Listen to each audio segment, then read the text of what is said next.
Hi, I'm Kareen Coulombe. I'm an associate professor of engineering at Brown University and was moderator for the session today on cardiac repair, biomaterials, and tissue engineering.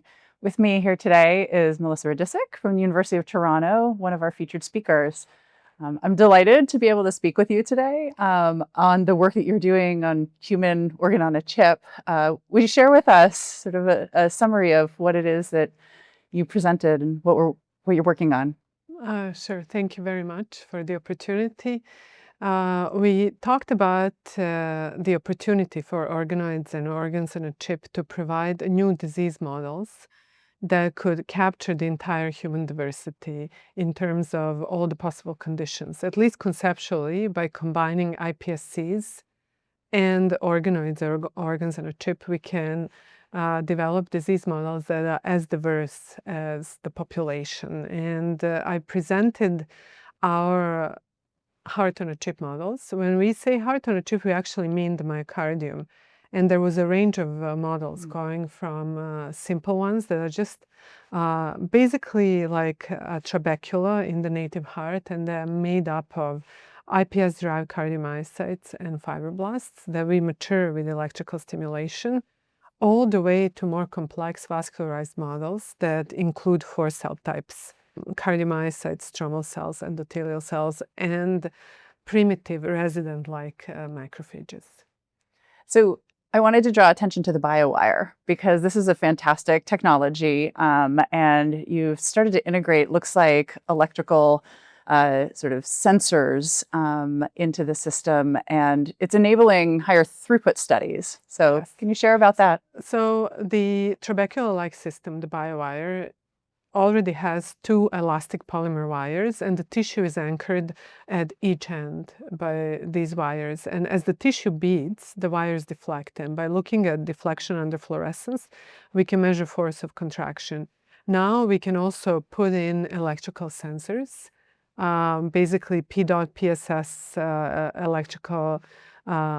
electrically conductive hydrogels that enable us to also capture extracellular field potentials. I think that's one of the major advantages of organs on a chip, is that we can embed sensors and we can control flow, although we probably cannot have as many cell types, right? Even if one takes 4 cell types and mixes them, the issue is what kind of culture media you're going to have. And organoids probably win on cellular diversity.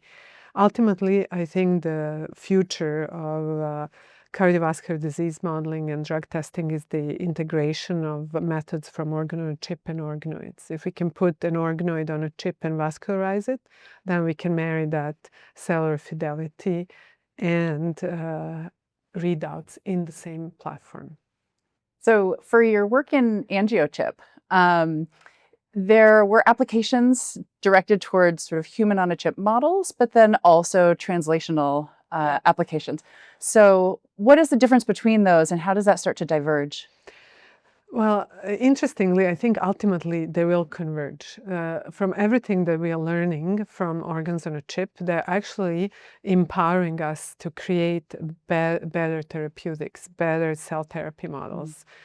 For example, we learned that when we mix these isolated cell types, we create a very highly pro-inflammatory environment. And I think I personally quite underappreciated that. Then we found if we create a tissue, even a microtissue, a small tissue, and we let that tissue mature in culture for 2 or 3 weeks, we significantly decrease that inflammatory signature. And when we transplant the tissues, there is incomparably higher integration of cells and survival than when we transplant isolated cells. And part of that reason, and maybe even one of the key reasons, is that very highly inflammatory environment that comes with the transplantation of single cells. And as you developed that further and you started to add flow and sort of biomechanical feedback to these culture systems, what were the engineering challenges? Well, even 10 years ago, or maybe even 15 years ago, when we started developing these organ-on-a-chip systems, we realized there will be no adoption if the system is too complicated. And one of the key limitations of organs on a chip is they require a lot of gear. right? And technicians, graduate students, postdocs, they have to connect the plumbing, if I can say it that way. If your system runs on a pump, there is a lot of tubing that you have to apply. There might be bubbles that are going to destroy your very sensitive vasculature. So we wanted to have a system that doesn't run on pumps. So most of our systems run on gravity-driven flow. The advantages, of course, are simplicity. And if you look at microvasculature or capillaries, the flow is really not pulsatile, and it's okay to have steady flow. The drawback is sometimes you need that rocking. And if you really need pulsatility, you cannot get that with gravity-driven flow. The big proof that this is actually a good way to go was during COVID. We wanted to mimic inflammation caused by SARS-CoV-2 in the heart muscle. I was personally quite interested in that because my grandma passed away in the ICU from COVID-induced heart failure. Sorry. Yeah, thank you. There were a lot of cases like that, and it's really something that's not well understood. And the only reason we were able to get permission to do that in experimenting containment level 3 facility is because we didn't have any tubing. There was no pump. Our platform looked like a weld plate. It was completely sealed. It only needed one rocker and one weld plate. And it was quite easy to get permission to go to CL3. If we needed all the gear, it would be impossible because they don't want sharps hazard in containment level 3 facility. Wow. Yeah. I guess out of curiosity, you've modeled cardiac muscle, skeletal muscle, brain, kidney. Yeah. How do you choose those, and what's next? Well, there are many organs, right, in the human body. It probably depends on how you count, but definitely dozens of them. And we try to select what people think of as vital organs that are also common sites of drug toxicity, right? So many of these organs you cannot live without.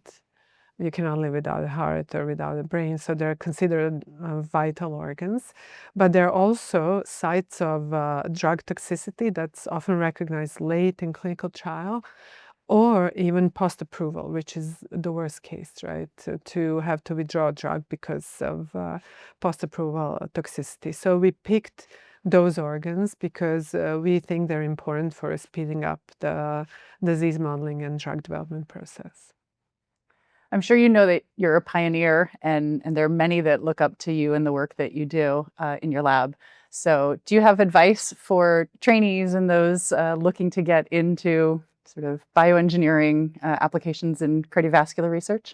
Well, what I usually, what I tell students and trainees, and I think Benoit already also mentioned the same thing today, it's the curiosity, something that really, is going to keep you up at night, but in a good way, right? Like you really want to work on this, and we're all driven by curiosity about how things work and magic and wonder of the natural world around us. There are so many things to discover, and that's one of the things that definitely motivates me. Another thing is interaction with other scientists in meetings like this. It's really amazing to meet somebody who could be in another country, another part of the world, and they have the same observation about a natural phenomena that you have.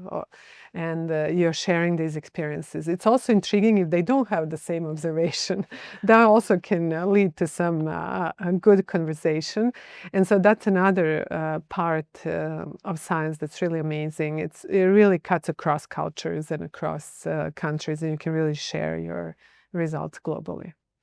Well, thank you for sharing all of your work. I wish you the best of luck as you continue. Thank you. Thank you so much. And thanks for the opportunity to be interviewed again.